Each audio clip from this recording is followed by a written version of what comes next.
Hello everybody, so this is my usual Sunday morning video about both ticker symbols associated with strategy, being MSTR and STRC. STRC perhaps one day will become the bigger ticker symbol associated with strategy, the company, strategy, the stock.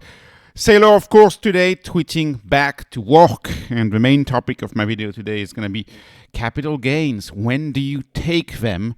When do you take them compared to that capital loss? Because you have to manage the media. If you take a capital loss, the media is going to go after MSTR, and I think it's going to hurt the stock. So anyways, he bought more. We're going to get to that in a second. I think he bought very little. Before I do, I want to point out that we both have the CEO and the chairman, and of course we're used to the chairman tweeting all day, every single day, not taking a break, even on Mother's Day, not taking a break. We're used to that, right? And he tweeted a bunch of stuff after that tweet 3 hours ago. But that's not just the CEO who's obsessed with Bitcoin and who's obsessed with the company.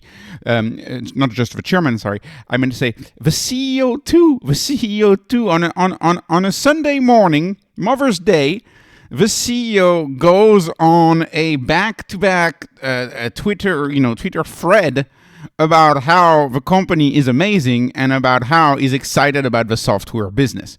Like Elon Musk says about his business, he says we want our people to be hardcore.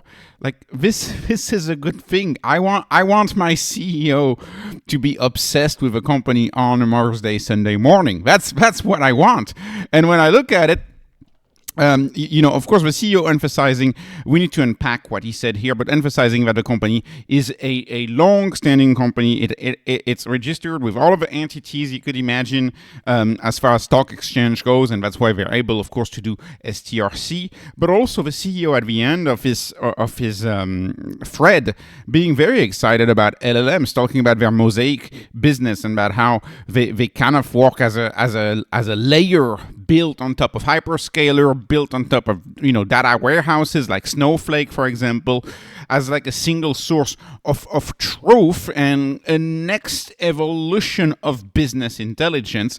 And as you know, for example, Microsoft took a lot of business for strategy from strategy. They used to talk about that back in the day, but they serve as kind of like this neutral business intelligence platform. And the CEO seems to be very focused on actually growing the software business. And they're talking about also streamlining their internal processes. So are they doing some sort of innovation on the ERP?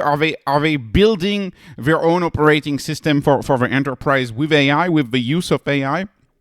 Phong here being very bullish and beginning to position the company, in my view, as an AI company. In fact, half the paragraphs were about AI. So is he positioning the company as an AI company? That was also a question that was asked Saylor a while back. And Saylor said, not a while back, 2 days ago, on that Asian podcast 2 days ago. And Saylor said, what did he say? He said, well, without AI, we wouldn't have came up with Stretch. And we know that Saylor spends his morning talking to all sorts of different AIs. So they may be positioning the company as an AI company. And my view on this, I've said it before, but my view on this is that because they want to pay a return of capital type dividend, they need to build a business that's designed to have losses. And so could they create losses from the software business? Could they gain a lot of traction in their sales? Could they get a lot of business just because they are going to decide to operate the software business as a slight loss? How big could that be? I think that's a very interesting combination where they don't need to make profit anytime soon on their software business, because in the short term, they want to have losses. They want to have losses to have a return of capital on STRC. So the Bitcoin strategy is really powering a new form of software business, one that probably needs to make very, very little money. And that's entirely different from SaaS. And of course, this stock trades nothing on the software business. So I would keep an eye on the software business. I think it's quite interesting. Moving on, of course, to the buy now. I want to talk about the buy. Of course, tomorrow's buy, what do we expect? I expect it to be very small. only STRC from Friday morning and especially Friday evening ATM. Right, we had more than an hour of ATMing Friday evening. We had like 15-20 minutes Friday morning. So that's what I expect. Very, very small buy, less than 100 million is what I expect. I expect him to have no common ATM. Why? He made it clear on the call, to much of my sadness, because I still think it would be okay to ATM at 1.29, but Saylor was super bullish, and he made it clear that 1.29 ATM was not worth it for him. So the MNAV, Saylor talking about how they want a 2, they want a 3, they want a 5. And even in the model, if you look at the model that they lay out about, doubling the BTC per share over the next 5 years, is it something like that? It assumes a 1.75 MNAV. So Saylor, and they call it conservative. They're like, we assume a conservative 1.75 MNAV. So Saylor clearly thinks the common is undervalued. He said that outright. He said the only instrument that is fair for them to issue is STRC, because STRC, they can adjust the yield in the future, and therefore STRC is always issued at a quote-unquote fair value. And this is the crux of the video here. This is what I want to talk today. So he's going to sell some Bitcoin at some point. But the question is, which Bitcoin does he sell? Does he want to sell the $10,000 basis Bitcoin and show an enormous amount of gains?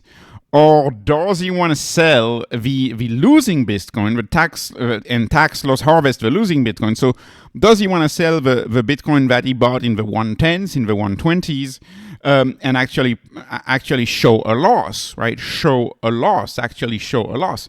And we have two headlines lined up, right? We have, well, I don't even know about that. You know what? If he sells money and if he sells Bitcoin and makes money from capital gains, I'm sure the media would find a way to spin it negatively. But I know that if he sells Bitcoin at a loss, the media will spin it negatively. And so the question is, when does he want to do that? And the answer to that is I don't know. But if you want to maximize good headlines, and if you really want to push the narrative of capital gains pay the dividend for stretch, capital gains pay the dividend for stretch, what you'd want to do is sell that $10,000 basis Bitcoin, and you sell it at 80K, 81K right now, and you show enormous gains. And so that would be very, very bullish for that.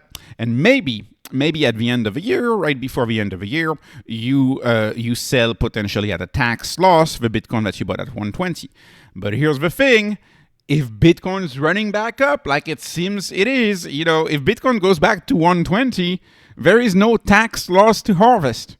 So if he wants to harvest the tax loss, he probably should do it sooner than later, because Bitcoin may not stay at 81K for a very long time. Bitcoin's looking very bullish right now.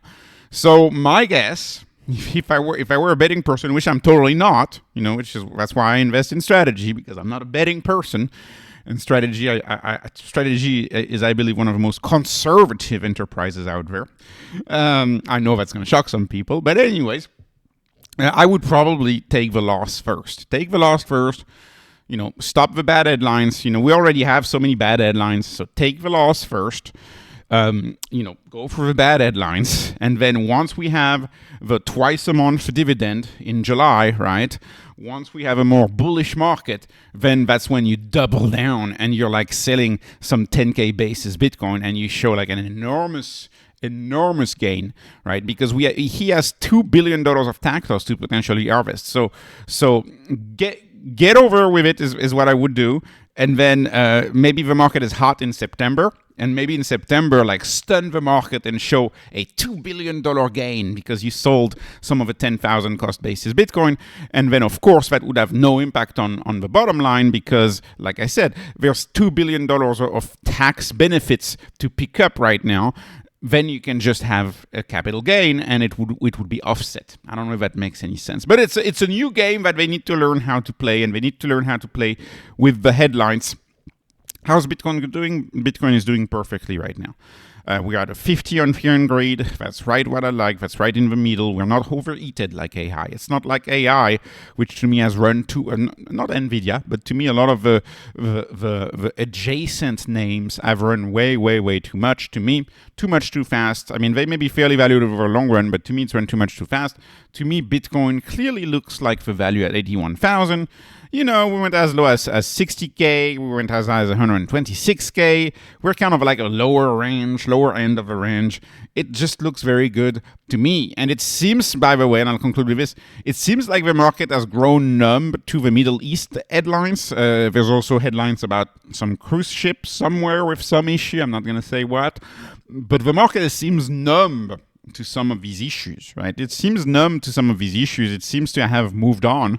And that's typically what you see when you have bad news. If over a few months, the market just forgets about them and goes back to the core thesis of the assets that it invests in. And that's why we've seen one of the quickest run-up, really, in the past month. The past month has been an insane run. And that's so different from the month of March, which was an insane crash. So anyways, everything's looking good. And I love the stock. I love MSTR stock very much. This was not investment advice. This is not financial advice. This is only entertainment. I'm hoping you were entertained. Please please subscribe, follow me on Patreon, follow me on X. Thank you for watching, and have a wonderful, wonderful day.